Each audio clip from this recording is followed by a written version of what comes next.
कि हमने महामहिम राज्यपाल के अभिभाषण में कहा था कि प्रभु श्री राम की चर्चा सर्वाधिक हुई, बहुत अच्छी बात है।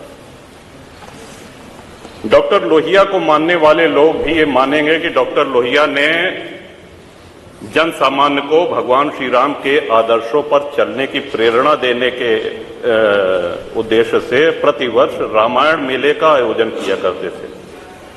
डॉक्टर लोहिया का ही एक ये बयान था कि बाबर, गजनी, गोरी, औरंगजेब लुटेरे थे, रसखान और रहीम हमारे पूर्वज थे। श्रीमन, ये बात यहां पे इसलिए कहना आवश्यक हो रही है कि पिछले कई दिनों से हम देख रहे हैं कि माहौल बिगाड़ने का प्रयास हो रहा है। हल्द्वानी तक का उदाहरण दिया गया इस हाउस में। सरकार अपनी जगह पे पूरा प्रयास करती है कि हमारे राज्य में कोई उपद्रव न हो, अशांति न हो, लेकिन कहीं न कहीं एक ये आभास हो रहा है हमको कि माहौल खराब करने का एक प्रयास हो रहा है। बात की गई श्री राम जन्मभूमि की, साक्षात भगवान श्री राम ने अवतार लिया। काशी नगरी जो भगवान शिव के त्रिशूल पे टिकी हुई है, जा सुनाम बल शंकर काशी, देत सबहि संगति अविनाशी, और भगवान श्री कृष्ण की जन्मभूमि। श्रीमान, स्पष्ट है ये। दीवार के ऊपर शिखर तोड़ करके गुंबद बना देने से ये गंगा जमुनी तहजीब नहीं होती। वो हमारा आक्रांताओं द्वारा तोड़ा गया है। और एक और भ्रम फैलाया जा रहा है, जो व्यास जी के गुफा में जो पूजा हो रही है, वो पूजा अनवरत सैकड़ों वर्ष से चलती आ रही है। ये बात बाहर जानी चाहिए श्रीमन। अनवरत सैकड़ों वर्ष से, इस पे सन 93 में स्थानीय प्रशासन ने रोक लगाया, किसी न्यायालय ने रोक नहीं लगाया इसकी पूजा पे। और इस सदन के माध्यम से श्रीमान उन पुजारी को भी हम प्रणाम करेंगे, 31 वर्ष जिन्होंने चाबी संभाल के रखी कि एक न एक दिन ऐसी सरकार आएगी कि ये ताला खुलेगा और इस चाबी की आवश्यकता।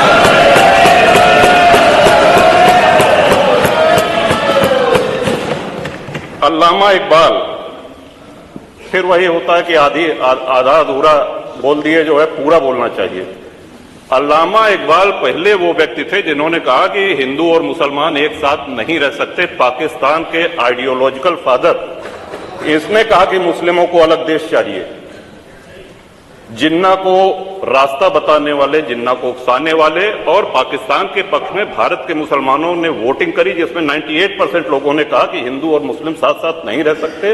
इस बात पे लेकर के बंटवारा हुआ और सारे जहां से अच्छा जो कविता सुनाई गई वो अधूरी है। 2 पंक्ति उसकी हम भी सुना दे रहे हैं कि ए आब रूद गंगा, वो दिन है याद तुझको, उतरा तेरे किनारे जब कारवां हमारा।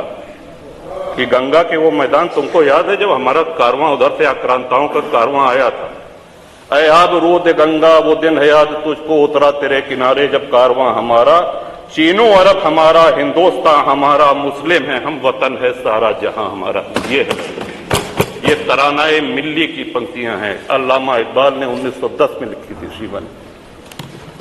हम ही क्या धर्मार्थ देते रहेंगे, सभी कुछ हो मौन सहते रहेंगे, कि धर्म को देंगे बल अन्य जन भी, तजेंगे क्रूरता छल अन्य जन भी। श्रीमान, हिंदू तो सर्वसमावेशी है। किसको आश्रय नहीं मिला, किसको आसरा नहीं मिला। यहां पे जो भी संकट में आया उसको हमने अपनाया। कभी किसी हिंदू ने नहीं कहा कि हम मुसलमान के साथ नहीं रह सकते। उल्टा जब बंटवारा हुआ, धर्म के आधार पर हुआ, पाकिस्तान बना, जो मुस्लिम वहां जा रहे थे, हिंदुओं ने उनको रोकने का काम किया कि आप रहिए हमारे साथ, भाई भाई बन के रहिए। इस संवेदनशीलता को रसखान जी, अब्दुल रहीम खान खाना, इनके आदर्शों पे चलेंगे तब अच्छा वातावरण